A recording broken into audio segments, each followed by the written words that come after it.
Pagod ang inyong Queen Imutera. Ayan. Tapos ang aking pangalawang klase, i-announce ko lang po ang ating mechanics sa ating handog pamasko.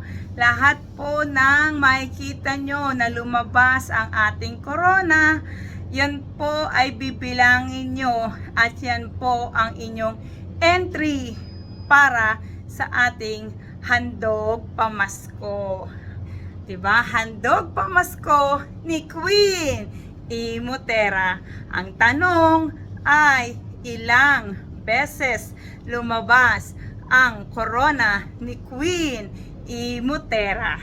O, diba po? So, magkita-kita po tayo everyday at paghandaan po natin ang ating handog pamasko.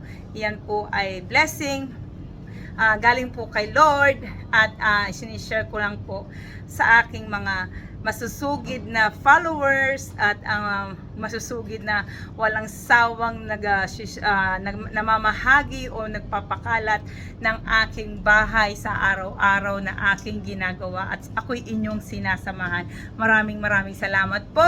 So kita-kita ulit po tayo. Wag po kayong magsasawa. Mwah, mwah, mwah. Bye bye.